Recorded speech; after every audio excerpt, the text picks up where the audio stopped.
आज बात बिहार की राजनीति के उस सफर की जो 3 दशकों में देश की सबसे दिलचस्प राजनीतिक कहानियों में से एक बन चुका है।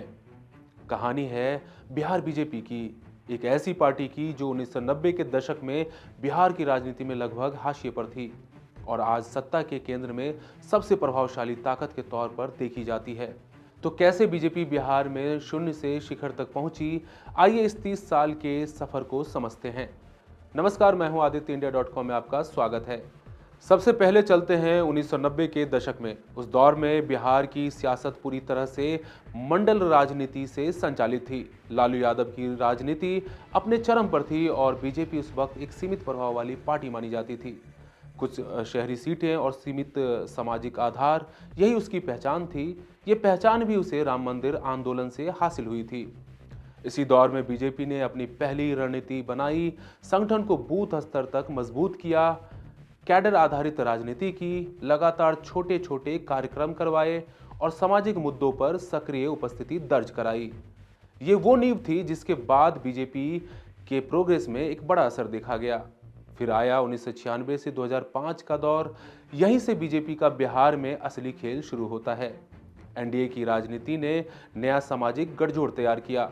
बीजेपी ने जेडीयू के साथ मिलकर गठबंधन किया और एक ऐसा राजनीतिक संतुलन बनाया जिसने लालू राबड़ी शासन के खिलाफ एक मजबूत विकल्प जनता के सामने रख दिया। इस गठबंधन ने जनता के सामने चेहरा रखा नीतीश कुमार का। 2005 के चुनाव में यह गठबंधन निर्णायक साबित हुआ और बीजेपी पहली बार सत्ता के असल साझेदार के तौर पर उभरकर सामने आई। बिहार में जदयू नेता नीतीश कुमार की अगुवाई में बीजेपी और जदयू के एनडीए गठबंधन की पहली सरकार बनी। नीतीश सीएम बने तो बीजेपी की सुशील कुमार मोदी डिप्टी सीएम बने। 15 साल के लालू राज का बिहार में अंत हो गया।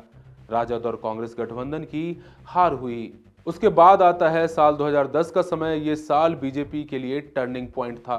नीतीश कुमार के साथ मिलकर पार्टी ने अपनी सीटें लगभग दोगुनी कर ली। इस दौर में बीजेपी के संगठन और वोटरों के बीच पकड़ और भी ज्यादा मजबूत होती चली गई। युवाओं, शहरी वोटरों और ओबीसी तबके के एक हिस्से पर पार्टी का प्रभाव बढ़ा। ये वो वक्त था जब लोग बिहार में कानून व्यवस्था और सड़क इंफ्रास्ट्रक्चर में आए बदलाव को महसूस कर रहे थे और एनडीए की ब्रांडिंग लगातार सबको आकर्षित कर रही थी। फिर आया 2013 का साल जब बीजेपी राष्ट्रीय स्तर पर अटल आडवाणी के युग से नरेंद्र मोदी के युग में प्रवेश कर रही थी। उस समय नरेंद्र मोदी गुजरात के सीएम थे। उनकी लोकप्रियता अपने चरम पर जा पहुंची थी। बीजेपी ने उन्हें 2014 लोकसभा चुनाव के लिए अपना पीएम कैंडिडेट घोषित कर दिया। यही वजह थी कि 2013 में जदयू बीजेपी गठबंधन टूट गया। बीजेपी ने आरएलएसपी और एलजेपी के साथ गठबंधन करके 2014 का लोकसभा चुनाव लड़ा। फिर आया साल 2015 का। बिहार इस बार फिर से विधानसभा चुनाव में चला गया। इस बार राजद, कांग्रेस और जदयू साथ मिलकर चुनावी मैदान में थे।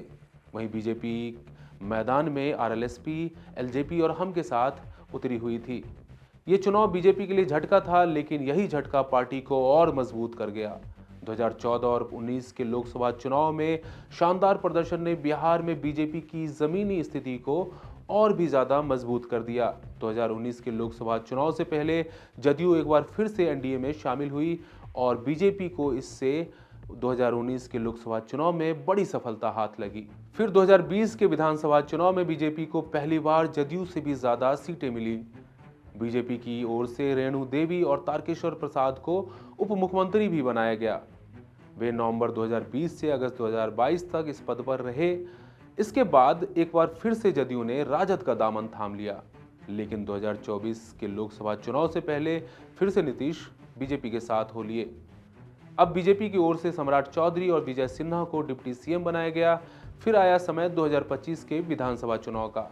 पार्टी ने पूरी ताकत झोंक दी।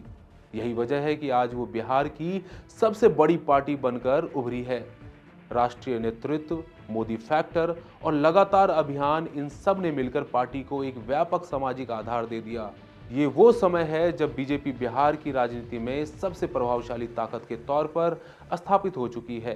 बीजेपी और नरेंद्र मोदी की लोकप्रियता ने उसे बिहार के हर तबके में मशहूर कर दिया। कई राजद के सीटों पर पहली बार मजबूत पैठ, नए चेहरे, अति पिछड़ों और महिलाओं का बढ़ता समर्थन, यहीं से बीजेपी की जीरो से हीरो वाली कहानी पूरी होती दिखाई देती है। 30 सालों का यह सफर एक सीधा संदेश देता है कि अस्थिर संगठन, निरंतर संपर्क और अपने राजनीतिक नैरेटिव को समय के साथ बदलने की क्षमता, यही 3 चीजों ने बीजेपी को बिहार में वो मुकाम दिया जिसके बारे में 90 के दशक में शायद ही किसी ने सोचा था। यानी बिहार की राजनीति में बीजेपी का ये उत्थान किसी एक चुनाव की कहानी नहीं, बल्कि लगातार किए गए प्रयासों, रणनीति और सोशल इंजीनियरिंग की एक लंबी यात्रा है। तो साथियों, बिहार चुनाव पे ये थी हमारी खास पेशकश। ऐसी खबरों के लिए इंडिया.com के साथ बने रहिए। शुक्रिया।